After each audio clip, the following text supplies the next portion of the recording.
Hey, how's it going, guys? This is your boy Hazzed, and today we're going to be talking about Live 7.1.5 World of Warcraft and how I feel about current Frost DKs. Now, the reason I'm making this update video was, of course, we were facing some major nerfs going on coming into this patch, and the problem was they decided to make them maybe we'll nerf it next week, maybe we'll nerf it in a month. And that was one of the things that I really couldn't fathom or kind of get my head around, was the fact that I could make a guide one week and it wouldn't be good the next week, and that was kind of driving me nuts. But anyways, guys, let's go ahead and jump into this and talk about it now that they've kind of seemed to finalize what they're doing. So let's do this. It's who we are, it's what we do, we've come so far, and now we pay the price, so don't even cry. The world is breaking down, and I cannot leave the ground.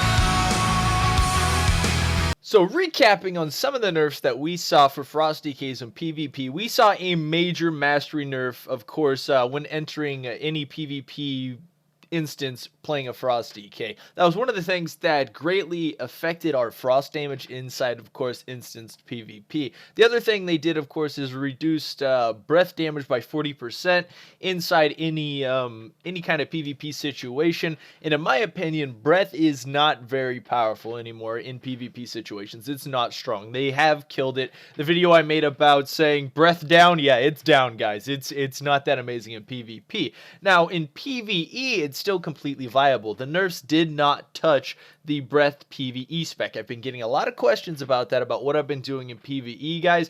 Nothing's changed. Still the same specs will apply. And as for the stats and talents that I've talked about in previous videos for PvE, all of that still applies. All that is still viable. As for the PvE settings. As for the PvP, that's where a lot of it has changed. What they also nerfed, of course, was Tundra Stalker, but I still like running Tundra Stalker. This right here is actually what I was running to run some Mythic Pluses, and was just barreling through the Mythic Pluses, not really having a problem. I think I got my artifact level up like another 5 levels, and I think I raised my item level by a couple more points. But the main thing I was focusing on was farming out those essences so I can go ahead and upgrade my 2 legendaries to get those up to 940, and that'll probably boost my item level like probably 896, something like that, probably close to 900. So I'm hoping by sometimes next week or the week after I'll hit that 900 cap. It really shouldn't be too difficult. I'll probably step inside of the raid this week and try to update that as much as possible. But anyways, guys, let's go ahead and talk about some of course, the PvP specking. Now, right here is the PvP spec I'm running. Now, this is a kind of a consistency-based PvE or PvP spec going into this. Now, one of the things I like about this is I can still do quite a bit of damage when it comes to overall consistent rotation, especially since running Ice Cap, it's you know, running the machine. It's more damage I do, more obliterates, more frost strikes, just the more DPS I can pump out in the long run.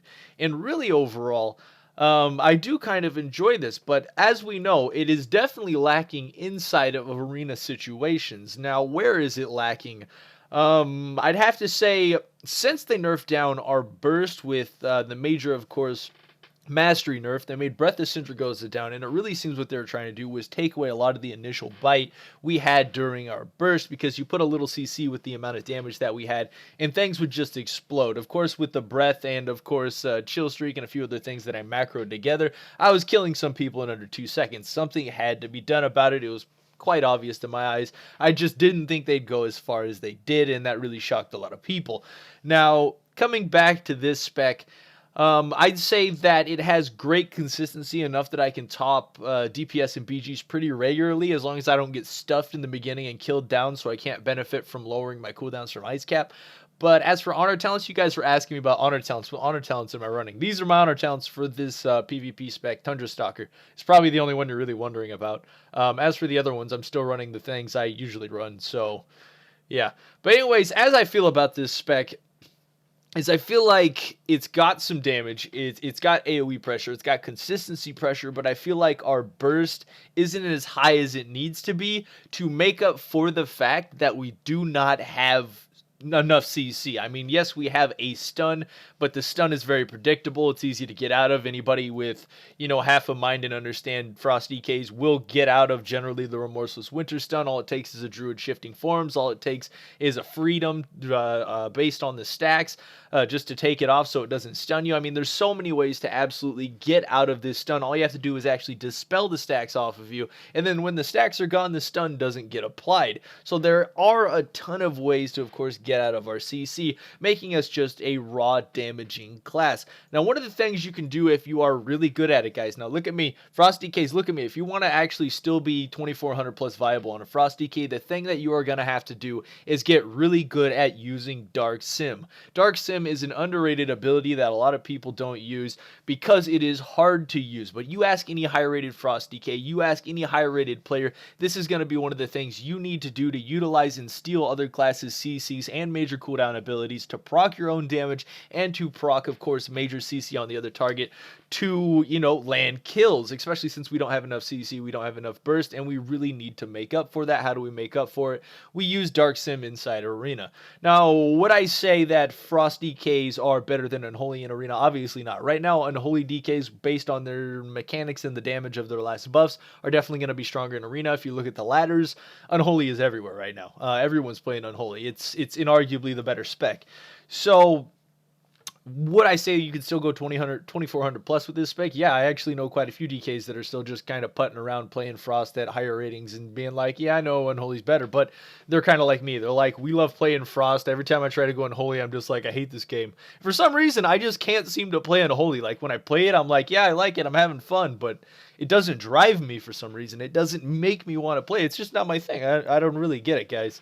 But yeah, so if you want to play a Frost spec, I'd have to say this is probably going to be one of your best bets. If you want to try and push rating in any sort, you're really going to have to get good at using Dark Sim. And of course, you're using Dark Sim, you really got to have your Dark Sim macros, wherever I put those right here, for Arena targeting 1, 2, and 3. Because the thing about this is if you throw Dark Sim on somebody, anybody who's a good player is going to see the ability, and they're not going to cast something, they're going to fake cast, they're going to do something like that. So when it comes down to using Dark Sim, you have to throw it on a target without them knowing, and you usually use it right before they cast the ability. So you kind of have to pre-plan when they're going to do it. You kind of have to get a feel for when that class is going to burst, and based on generally about procs, runic power, and things like that, you can generally tell when classes are going to burst.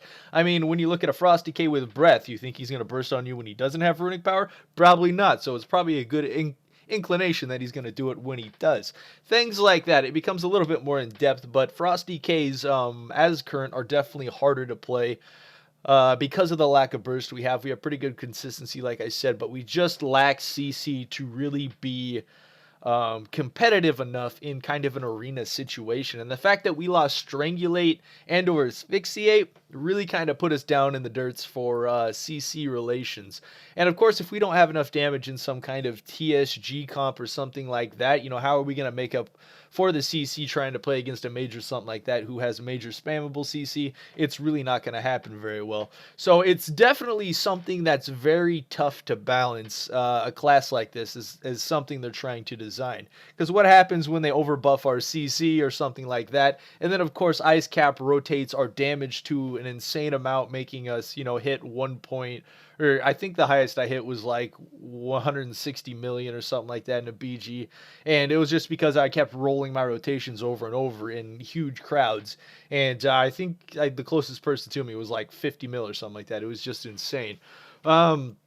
But anyways, guys, I kind of want to do this update for you guys, kind of let you know what I've been doing in the game, letting you know I have been getting back into it. I'm going to start pushing my role, going to start grabbing gear again, and having fun with this. Now, I did get up, I think I did like a Mythic 9 last week or something. I wanted to get up to at least 10 to 15, I said on the last video, but I'll go ahead and definitely do that this week. Like, Mythic 9 was actually pretty easy. It was insanely easy, to tell you the truth. But anyways, guys, hope you enjoyed this video. And one more thing before I go, there was an insane YouTube glitch going on. You guys probably heard about it from other people. On my channel, I lost like 250 subscribers all of a sudden, which I'm sitting here like, what happened? Did somebody make like a Hazzed exposed video? Or like, what's going on here? Kind of going crazy earlier trying to figure out what was going on. Well, it turned out there was a major YouTube sub glitch where if somebody subscribed and then they unsubscribed, unsubscribed, you would gain 1 subscriber, but you would lose 2 subscribers. So that really brings up the question is, was that going on in the previous past? Has it been going on in the weeks and we haven't been realizing it? Because you guys know I've talked about it in the past that something was wrong with YouTube with how the followers were going. And instead of building onto a compound of a YouTube channel, building up, losing a subscriber here and there, I felt like I was playing Pac-Man and really running from this sub loss, trying to get more subs than I was losing. And as YouTube is kind of an older game and isn't as uppity on the content list on YouTube, it's definitely harder for us to bring in a newer audience or bigger audience or appeal to new people. And yeah, it really kind of started to mess with me mentally a bit, but I'm hoping that actually fixed the problem completely. I saw that they actually gave the subscribers back. So apparently some people were actually trying to use it and attack my channel. I don't know what that was about. Apparently there was other people on the site that were just absolutely getting hammered by it. So I don't know, it was a lot worse for a lot of other people, so that was pretty insane. But anyways, guys, that's going to be it for this video. Go ahead and hit that like button. I'll keep you guys updated, and I'll go ahead and think of some guides, things like that for this patch coming up, since there were quite a bit of changes that threw a lot of people for some loops. So let's jump into this, and until next time, guys, this was your boy Hazzed.